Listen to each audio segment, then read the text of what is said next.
said in the latest video, Bo is next on the Sports PSP Pod. He may not be the most flashy or spectacular quarterback, but the song of Lou Rawls, you gonna miss his loving. You gonna miss what he does because 8 comebacks.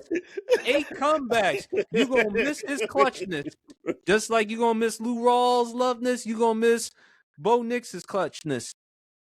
We talk about how great Caleb Williams is when it comes to clutch. Bryce Young when it comes to clutch. Bo Nix. Bo Nix, hey, he outperformed Josh Allen. Whoever thought Bo Nix, of all people, would outperform Josh Allen? He only had 1 turnover in that game. Josh Allen with 4. Unfortunately for Denver, and we'll talk about this later on with our picks, it is devastating for them to go without Bo Nix. Jarrett Stidham will be the backup quarterback. It's even more devastating for Denver because this was their first time they've won a playoff game since they won the Super Bowl back in 2015, the 10-year anniversary of Super Bowl 50. I mean, you had some of them Hall of Famers there. Peyton was there. Shannon Sharp was there. Broncos country. This seemed it. Let's ride. But Bo Nix, say whatever you want about Bo Nix. Has he been surrounded with a great defense? Yes. Does he have good talent around him? Yes. Does he have a heck of a coach in Sean Payton? Yes. But you cannot tell me that Bo Nix can't play, and you cannot tell me that Bo Nix can't deliver you the goods when it counts most. He's done that. And if the Denver Broncos lose this game, that gives you further evidence. You know what? Bo Nix is more of a quarterback, more of a guy we thought he was capable of. Because I remember, champ, and I've watched some college football too. His first start was in Auburn, and he went toe-to-toe against Justin Herbert. Ironically, he won that game. And beat Alabama. Yeah. So when people say that Bo Nix can't handle big moments, Bo Nix is the weakest link, that's a bunch of horse shit to me. Now, is he a top 10, top 5 quarterback? No.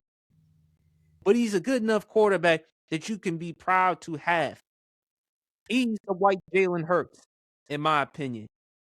Because like Bo Nix, Jalen Hurts is viewed as the weakest link on the team. But one thing about Jalen Hurts, he finds ways to get the job done. Don't be pretty. Be good. And that's exactly what Bo Nix has done. Say whatever you want. He may not have the flashiest or spectacular arm, although I think he has a stronger arm than people give him credit for. He may not be as dynamic as Caleb Williams, but he gets the job done. And we're going to have more conversations about that 2024 QB class. You have Caleb number 1, my guy Jaden number 2. You have Drake May number 3. Michael Penix Jr. with the 8th overall pick. I think he is talented. J.J. McCarthy, even though I thought it was a mistake to take him that high, but he's shown you some flashes. And with Bo Nix. This is going to be an exciting 2024 quarterback draft class. And sooner or later, we're going to have discussions. Because a lot of these guys, 3 of them, have been to a conference championship game. Jaden Daniels, Drake May, Bo Nix, although he won't play, but at least he say, I've won a playoff game and advanced to a conference championship game. That's something that he, Drake May, and Jaden Daniels can say so far right now. As for the Buffalo Bills and Josh Allen, I don't know. I mean, everyone's going to ignore Josh Allen's stats, and they're going to look at that one key controversial play, the Brandon Cooks. In my opinion, you got to go by the letter of the law. Because had Brandon Cooks finished the entirety of the play, holding on to the football, having absolute 100% control, had it not been for McMillan, who made an amazing play, had it not been for that, that would have easily been a catch. And Buffalo would have advanced to the AFC Championship game.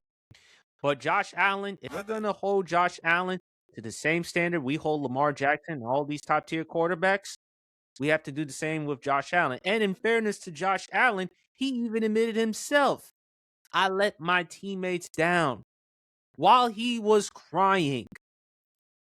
And even the offensive line, I think it was Deion Dawkins, who came to his defense. And rightfully so, because he knows that Josh Allen did play particularly well. But of course, he knew that Josh Allen let the team down, and Josh even admitted it himself. What more evidence do you need? And then, unfortunately, with Buffalo, Sean McDermott is now out the door. And it's even funny, hysterical to me that they even interviewed Phillip Rivers for a head coaching job. And Phillip Rivers just finished playing football over a month ago, and now he's getting an interview for a head coaching job. And was also reported that Sean McDermott had a different assessment compared to the talent and roster than the GM and the owner. And that may have turned off the GM and the owner. Yeah. I mean, they've missed the last, they missed the last 2 drafts. You had a chance to get Jalen Waddle at the trade deadline. You had a chance to get A.J. Brown, had a chance to get Brandon Ayuk. You had a chance to get a lot more weapons for this squad. So although we're going to blame Josh Allen, and rightfully so, you have to think about this. Look, the only weapon that you have really brought me to this team is James Cook, Stephon Diggs. Keon Coleman thus far hasn't been working out. My biggest weapon this year was Gabe Davis. And I'm not making any excuses for Josh Allen, but the thing is, when you only thing you have is your running back and you don't have a number 1 receiver, then that's cause for concern when your GM has been missing every single pick. Now, especially with how terrible that press conference was this past Wednesday, I think it was. You mean the one with the owner? Yes. I gotta If admit I'm that was Josh Allen, boy, I'm not. Look, people can say that Josh Allen is ducking the smoke or whatever, but I remember we talked about this, BRF, me, you, and Flash. If Josh Allen tells them, look, man, and look, there's a whole thing to bring Sean McDermott back. Do y'all know that there's a petition that over 40,000 Bills fans have signed in order to bring Sean McDermott back? Because who are you going to hire at this point? Harbaugh, gone. Stefanski, gone. Well, there have been reports about them. There have been reports about them possibly getting Brian Flores. Now, if I'm Buffalo, they can't get Brian Flores. He just signed an extension. He just signed an extension with Minnesota Vikings. He signed, Minnesota Vikings.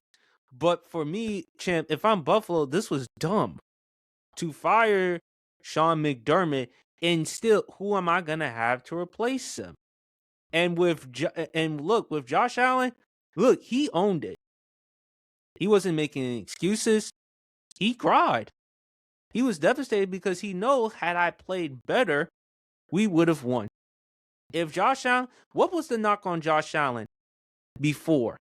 Turnovers. Since he came into the NFL, he led the NFL in turnovers. And again, champ, you've coined the term LJC, let James Cook, when James Cook is running the football. And again, James Cook, 24 carries, if I'm not mistaken, about 117 yards in that game against the Denver Broncos. Even though he had a fumble, still, why couldn't you run the ball more with James Cook? You said it yourself, champ. Hey, if James Cook, I guarantee you, if he gets 30 carries or more, I guarantee you're going to win that game. And there were some missed throws on Josh Allen's part, particularly before the game was in overtime. The one in which Dalton Kincaid or Knox down the seam, he misfired on that throw. I just got to look at this, Buffalo. You've missed the nail. And I feel sorry for Bills fans. Bills Mafia, because you can't ask for a better fan base than those guys. And shout out to our guy, Dwayne. He said there were some people was feeling sorry for Josh Allen. I'm like, bro, nobody died. And yes, we just mentioned it, Dwayne. They interviewed Phillip Rivers for a head coaching job. But the thing, and that just tells you how classless and embarrassing it is for Buffalo. Even if the report is true that Sean McDermott had a different assessment, he the head coach. Yes, and the thing is, you want weapons in order to win. You have not replaced Stephon Diggs. You have not replaced him. And then you lied about not wanting Keon Coleman when you are on record saying that, man, we're glad we won the 4-5. Remember the interview that Keon Coleman did. And look, people may disagree with me, but I'm willing to take all the heat because I stay in the kitchen. But if Josh Allen, after this press conference, you firing my head coach, we don't have a good replacement for him, and not to mention you've been missing on every single draft pick since damn near I've been here. Drafted 2 Pro Bowlers in 7 years. Exactly. So do you know the last person who did that, 2 Pro Bowlers in 7 years? Do y'all know? Who would that be, His sir? name was Matt Millen from the Detroit Lions. Yeah. And look what happened in Detroit. Exactamundo. Were So those- for you to fire the head coach and you've only drafted 2 Pro Bowlers in the last 7 years, comparable to that of Matt Millen, is more of an indictment on you as a general manager in a front office than it was Sean McDermott as the head coach. I'm gonna take And the a guess. only receiver. I'm gonna take a quick guess. Were those 2 Pro Bowlers in Detroit, one Matthew Stafford and Calvin Johnson? Exactamundo. So, well, no. They had another one, Sean Rogers. Sean Rogers. The Sean big Rogers. defensive tackle. I'll say 3. But he wasn't the super, he wasn't the greatest in the league. But 2 Pro Bowlers, 7 years. So if Josh Allen said, you know what, y'all done fired the coach, we're not even within an eyelash of getting another good coach. Brian Flores has re-signed officially with the Minnesota Vikings. With the Minnesota Vikings. I apologize for that, champ, because I heard with the extension, there may be a possibility he could coach, but with that extension, I don't know. Yeah. But if you're Buffalo, who are you going to replace? Okay, you fired Sean McDermott. Now, who are you going to hire? I think they who get are Brian you Daboll. They're trying to, they are trying to get Brian Daboll, from what I understand. No, they can't get him. Oh. He just signed with the Tennessee Titans. That's right. He's the offensive coordinator. That's right. Yes, they did. You lost out on Robert Saleh. You lost out on Brian Daboll. You lost out on Brian Flores. You've lost out on Harbaugh, and you've lost out on Stefanski. So and you also lost guys. And you also lost out on the new head coach of the Los Angeles Chargers. Yes. So Jesse Minter. Now, who are you going to find in return? Because Sean McDermott, some teams are going to call for him. Because after all, which coaching tree he comes from? Which coaching tree he comes from? Harbaugh. Does he not come from Harbaugh? Yeah. Either Harbaugh or Andy. I thought it was the Andy Reid, but Harbaugh. No, Sean McDermott, I think it's an Andy Reid tree. Oh, he's an Andy Reid guy. And look, hell, I wish we would have waited before we hired Stefanski. I'd have loved to have Sean McDermott. Yeah, I would have loved to have Sean McDermott. And look, we got to think about this. This was not the last few years one of these big superstar teams where they had everything figured out on the offensive side of the ball. They had 2 wide receivers. They had a running back. They had a fullback. They had the greatest offensive line. A lot of this time, Buffalo has been put together with duct tape and rubber cement. And then Josh Allen has been manning the crew. James Cook has come into his own the last 3 years. So you fired that coach and you don't have an adequate replacement for him? Look, I'm going to just be real. And I'm stealing your thunder and Flash's thunder on this, BRF. But can we blame him if Josh Allen said, you know what, the hell with y'all. Y'all fired the head coach. You've only drafted 2 Pro Bowlers in the last 7 years. A trade? We don't have Josh Allen for a trade? Yeah. Get me to Minnesota. I mean, get me to Minnesota. Minnesota. Or Atlanta. Get me to Minnesota or Atlanta. Because, I mean, if you look at it. Imagine him in Atlanta. Josh with all Allen, those weapons. Bijan, Drake London, Kyle Pitts, and if we can keep Tyler Algier, I'm hoping that we can keep Tyler Algier, him. And then that stifling defense because they kept Jeff Ulbrich. I think with Kevin Stefanski taking that job, the likelihood of Algier and Pitt staying up does go up. But yeah, man, I'm with you. I'm with you on this one, man. I don't know. I don't know what the hell the Buffalo Bills are thinking about this. Like I said, And, all and the big superstar coaches, they're gone. Anybody who could have been comparable to who to come in for him, they're gone.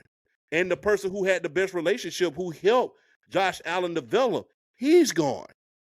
and So also where do you champ go? and also champ, we talk about with Kansas City and Baltimore. I was listening to your pod last week. You better hope New England doesn't win because the Patriots, they have significant cap space with Oh, I may. projections Oh, varying, but generally placing them high in the NFL around 55 million or more as of early of 2026, giving them major financial flexibility for free agency and roster building, though factors like draft picks and future expenses adjust the effective. They rank 10th in cap space with 55 million in January 2026, and they have over $130 million at the start of 2025. So you better hope if you're Buffalo or any team, don't hope that New England wins another championship because they have all that cap space. oh, Go And they ahead, have champ. 12 draft picks. I made the point on Yes, our show. I made the point on our show. If New England wins the Super Bowl, the NFL screwed for the next 5 years. because they already found the quarterback that they have. Tennessee screwed up by letting go of Mike Vrabel, and we see how great of a head coach Mike Vrabel is now in New England, just like he was in Tennessee. And they have the defense, and they have everything to look forward to. And Josh So, McDaniels is not going to become a head coach anytime soon. So you have him in well, the we know he's not development going to be a head process. coach. Well, we know he wasn't. He's not going to be a head coaching job. Not just Denver, but especially what happened with him in Vegas. Yeah. So we know he's not But going to be a head coach, or anybody's going to be looking at him as a head coach anytime soon. So he's going to be there for the entirety, hopefully, unless he retires, for the entirety of Drake May's development. And look, hey, y'all prayed for the downfall of the Kansas City Chiefs just for a familiar dynasty to come rising back up. Just for the New England New Patriots England Patriots to to be come like a rising phoenix, back up. to be like a phoenix rising out of the ashes. Exactly. You prayed for the downfall of the Kansas City Chiefs just for the New England Patriots, for the ghost of Tom Brady to be rising up once again, right up on the cusp of a Super Bowl. With, Yeah. ironically, Mike Vrabel, who was one of the cornerstones of the first Patriots dynasty. Facts. so what does that tell you from a fan base? What does that tell you from a sports fan base? I mean, be careful what you signed yourself up for. And to me, with this game, champ, with Buffalo, I'm afraid they reached their limit. This was the best opportunity for you to at least not win a Super Bowl, get to one. Get to a Super Bowl. And now you out of that equation, and now you got another off season. So I don't know if Josh Allen gonna probably get into Atlanta. I wouldn't mind. I mean, because again, it is Atlanta, the ATL, and by the way, his beautiful, beautiful wife, Haley Stormfield, she fine. But champ, I think Buffalo's reached their limit. Because look at the opportunities that they've had. No, I'm serious, champ. Look at the opportunities that they've had. What excuse do the Bills have? They had Patrick Mahomes, the AFC Championship game in 2020, the divisional round game. Josh Allen, you couldn't ask any more from Josh Allen in that game than the 2003 divisional round at Buffalo. Not in Kansas City, at Buffalo. You couldn't even get the job done there.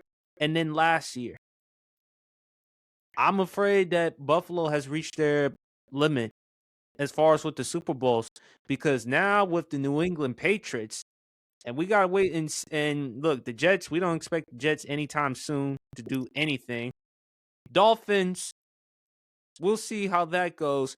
But it seems to me moving forward, it's going to be New England's team to lose in the AFC East. New England has recaptured that. But as for but BRF, what are your thoughts about that game?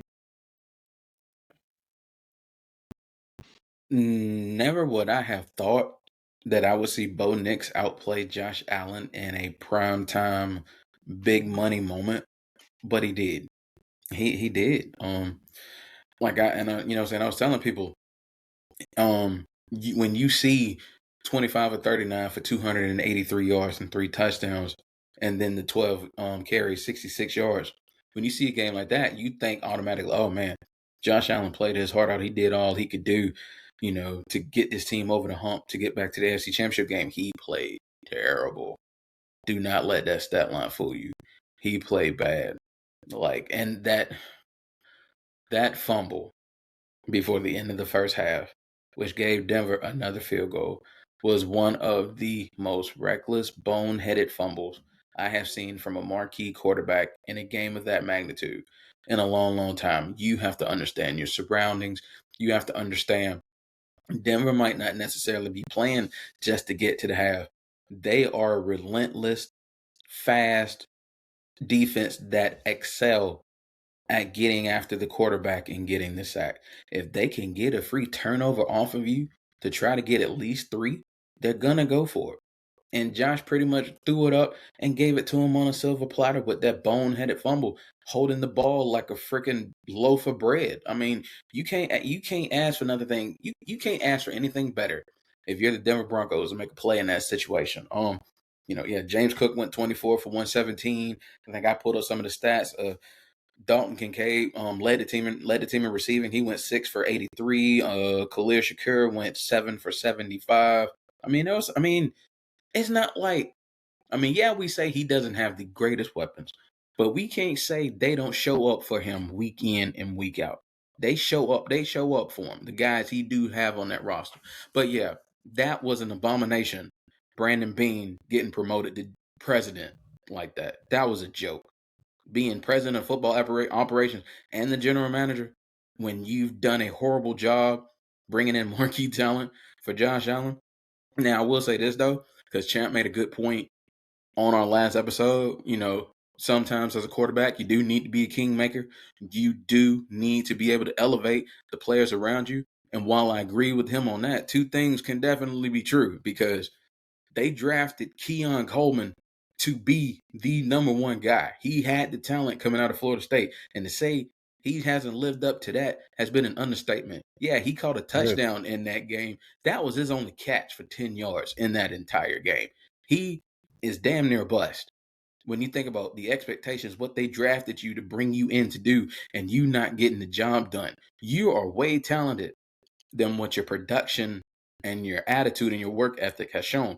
You're a better player than that. So although I do sometimes expect the quarterback to bring his players up, them players got to be willing to rise up with him. And some of them ain't really been able to do that. Well, I'm not letting him off the hook, because you got to the AFC Championship game last year with practically the same roster. And you went out there and played the worst playoff game of your career. Let's just keep it a buck. Yeah, you threw for 283 yards. You also had 4 turnovers. The team had 5 as a total, but you were responsible for 4 of them. And that was not a catch. So to everybody who's even remotely trying to make the argument that Brandon Cooks play, he caught that ball, he didn't. Because once McMillan's hand got on that rock, it became free game. It became free game. And when they fell with him, he had every right in his being as a player to rip that ball from him. And that's exactly what he did. And that was a hell of a play on McMillan's part to get that ball from him. But shout out to the Denver Broncos. That was a very well played game. I was expecting a low scoring game. I wasn't expecting the 33-30 shootout that it turned out to be. But Bo Nix was on one. Bo Nix was on point pretty much that entirety of that game. Now, from his perspective, you see 26 for 46, and you're like, that was an average pass game. No, that wasn't. If you go back and you watch some of the highlights of that game, there were some drop passes. Yeah, there were drop passes. There were drop passes by the Denver Broncos. There were plays to be made in that game by the Broncos receiving corps. But Bo Nix was lighting Buffalo up every chance he could. Some of those throws he was making was the throws a first-round draft pick at quarterback should be making in the playoffs. Bo Nix was on one for all 4 quarters. if you're gonna get on him when he's not playing his best, where he's playing like crap in the first 3 quarters and he's showing up in the fourth, if you're gonna get on him for that, you got to give him love when he shows up for all 4 quarters. And he showed up for all 4 quarters against the Buffalo Bills. He played his butt off. Shout out to Marvin Mims. He went 8 for 93 in a touchdown. LaJordan Humphrey caught a touchdown. I mean, hey man, RJ Harvey had a hell of a game for the Denver Broncos. Made key plays in that game down the stretch in the second half. I mean, Alex Singleton, he had 14 total tackles in that game. 11. The Denver Broncos defense is so good. Even when they give up points like that, they find a way to make plays and get turnovers and put their offense back on the field. They are, like I said, like, hey, and Nick Bonito.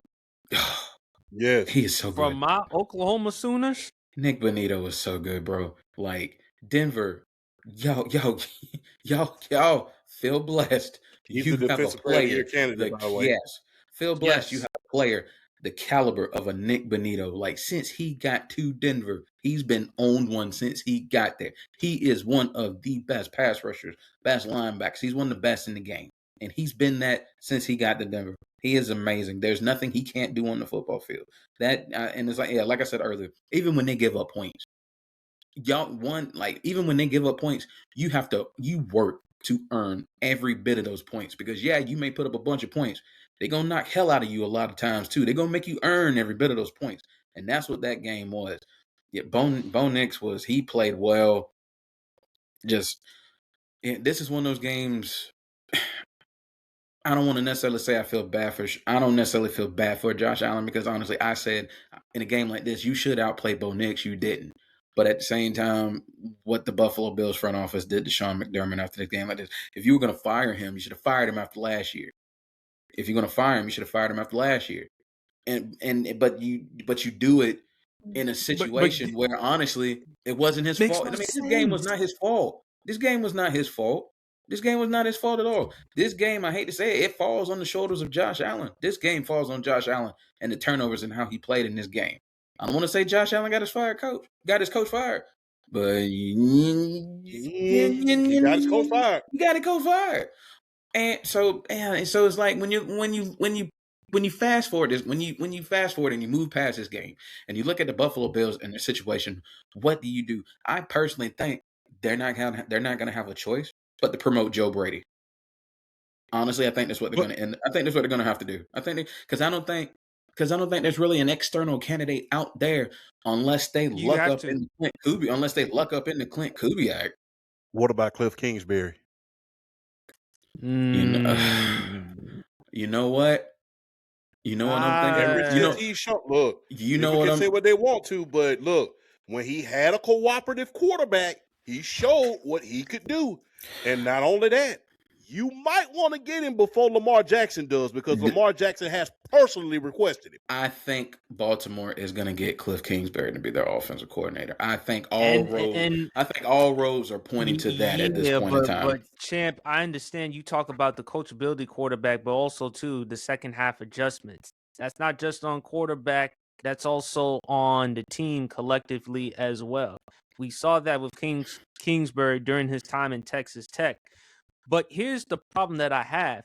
If you fire McDermott right after the 2024 season, you know the key coaches that were hired last season?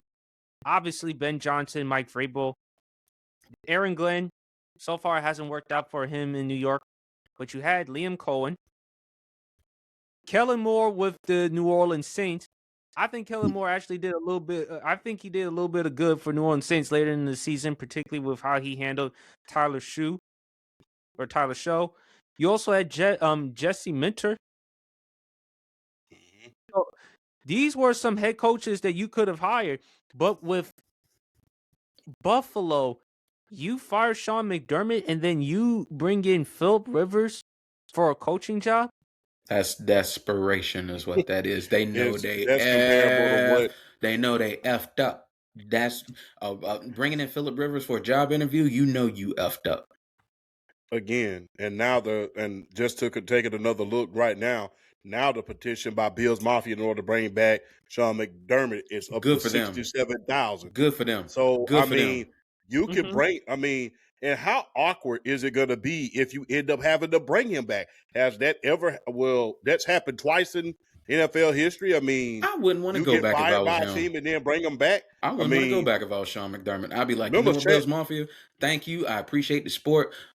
You could have them a-holes. I don't want them. I wouldn't want to come back. It's going to be interesting to see what type of press conference Buffalo would have if they tried to break him. Do you so we remember? decided to break Do you remember? Do you remember, Boy, Champ? you could cut that awkwardness with a machete if that was the case. Do you remember? With a butter knife? Yeah. Champ, do you remember Jerry Jones? Remember Emmitt Smith? That whole contract situation and that press conference. Imagine what do you think is going to be in Buffalo with Sean McDermott, the GM, and the owner. He's probably like, nah, fuck you. You kicked me out. You used me as the scapegoat. Now you got your own mess to deal with. Fuck out of here. I'm leaving. I'm gonna go find somebody somewhere else. You know what though? A funny thing about their press conferences, I watched that press conference as a child. You know, my mom's a big time, huge Cowboys fan, and we watched that press conference together. That was a very interesting press conference to say the least. You could see how uncomfortable Emmett was. You could see how, Jared was trying to, when you sign this contract, Emmett, just remember that this is a victory for the Dallas Cowboys. But, and what was so funny about that contract is he signed him to a 7-year, $13 million deal. Like 5 weeks later, they signed Troy Aikman to a 7-year deal for $60 million. And then less than 3 years later, Deion Sanders is bought in for 7 years, $35 million. Boy, $13 million signing bonus. Emmitt Smith, boy, I can only imagine what he was feeling. Oh my God. No, they asked Emmitt Smith about if they want to bring in Deion Sanders. They asked him at Michael Irvin. And I'll never forget what Michael Irvin said. He said, are you asking me, do we want Deion for? Go get fucking Deion so we can win the Super Bowl. Right. So, yeah, there was a proverbial, I think Jerry said it best. He said, when I asked Deion when I asked Michael Irvin and Emmett about that, it was a straight out, yeah. Because how he did it was this. This is how teams learned it. To push it on down the road. He gave them a lot of money up front. Mm-hmm. And then by the very next couple of years, Deion only made $1 million a year. Mm-hmm. He did the reverse of what the Los Angeles Dodgers are doing right about now with Shohei Ohtani. With Shohei Ohtani. How the hell are they gonna pay him all that money at one time? They're gonna owe him $500 million at one time. How the hell you gonna pay that type of money? Yeah. He's getting $2 million. He's getting $2 million a year for the duration of the contract, the years he played there, and then I think it goes to however it's the $500 million a year. However they're gonna pay that out. Blue blank are you gonna pay out that type of money when it's time to play? Because you pushing it down the road right now. You are now $37 million. I can see now 500 million big ones. How are you going to do that outside of giving him half that damn team? How? We'll see. Let me tell you that is going to be it. I am going to keep I hope that the Lord blesses me in order to live that long, because I want to see how he's going to get that money. Trust me. When I heard they signed, when I heard they signed him to that contract, my eyes were as big as silver dollars, like 700. Look, Vladimir Guerrero just got 14,500, and I thought that's insane in his own right. You got 700 for 10, and then I heard how they splitting the money up, and I'm like, what? What? You know what? There was a time, and you remember this contract too, BRF, because although I pretend not to watch baseball, I don't know. I don't have the expertise like you do. You still coaching me a little bit on that. That's what we here for, baby. That's all good. You may not realize you're coaching me, but I'm taking notes. It's all good. I never thought that I would see ever again when Alex Rodriguez signed that 11-year, $275 million contract. I thought we would never. No, nowadays that's like you sign for That's like you Bro, got shortchanged nowadays. bro, But back when that happened in the early 2000s, I'm like, we ain't gonna never see no shit like that again. brother, We seen that 3 times over. let me tell you something. When I think what year was it? It was I think it was 2000 when I can't remember what year it was when he went to Texas. The 10-year 250 when he got the 10 for 252 from the Texas Rangers, everybody was like, "Oh my gosh." And now you're seeing like 350, 500. You seeing these ridiculous 700, deals. You seeing these 700 million. ridiculous And deals for these players, and it's like, are we gonna? Before I know Sports PSP wants to move the show on, but I gotta ask y'all this question: are we gonna see in $1 billion contract before it's all said and done? it depends on honestly, with the baseball situation, they're heading for a lockout. So if you Why? watch baseball, enjoy 20 because of the money that they're throwing out. Well, the thing And is, among other things, they're gonna no. yeah. So wait a minute. I gotta ask this question first, because like I said, you be coaching me on this. Is Fear still the president of the Players Association? Because if he is, they can hang it up. I don't know. I have to look that up. But all I know is I think the baseball union and all that, I think they're prepping for a lockout after 2026 just because of the money. Because I think one of the main things is the salary cap. The biggest thing is just the same teams are the ones that are paying out the money and getting all the players. But then also it's these lesser teams that don't even try to acquire these free agents and try to spend money. Like they get these big time. The David Glass effect. Yeah, The exactly. David Glass effect. Yeah, like your Tampa Bay Rays and your Pittsburgh Pirates of the world that will have these big name players and won't always spin it and be like, oh, we got this guy. Oh, let's trade him for such and such and such and such. So there's a lot of things that's like contributing to it. But yeah, it's not their fault that they're finding these big time players. Yeah, we don't have Freddie Freeman because his agent lied to him. Exactly. We don't have Freddie Freeman because his agent lied to him. Mm-hmm. The California Angels didn't want to pay Ohtani. It's a bunch of players that their home teams didn't want to pay. Yeah. So is it my fault? Look, I compare sports to like a regular job. If this job don't want to pay me $150,000 in order to be a computer technician, I'll go to somebody who will. I have every right to go somewhere else, and they say, "Well, we'll pay you $250." Bye. Oh, well, yes, I do. Don't find it, especially in Los Angeles. Exactly. 700 million in Los Angeles. So the only thing is, well, the biggest teams are getting stop being cheap, re-sign your players, and do everything you need to do in order to build your roster. Right. I can't help it as an owner if I'm able to sign your greatest players away because you didn't want to. Like I stated, the only player that you got off a technicality was Freddie Freeman.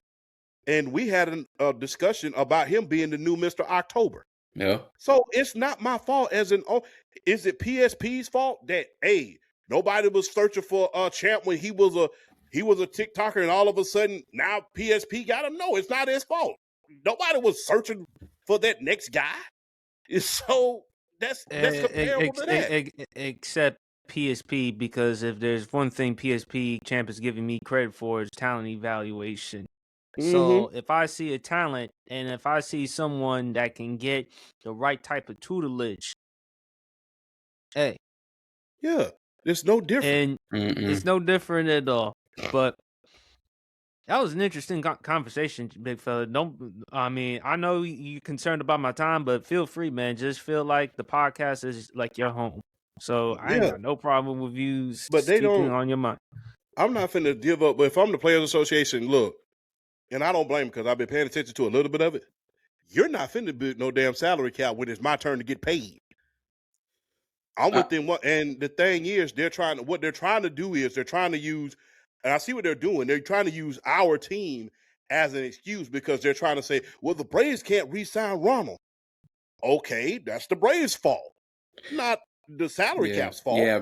They have to sign him. You know that's your best player. Mm-hmm. You already lost Freddie.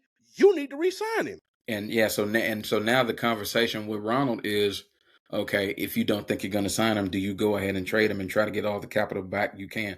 I would, at the very least, if I'm Atlanta, I think you have to. I know Alex Anthopoulos don't like to pay that kind of money. You gotta do it one time, especially given Austin Riley like $200 million, like you did.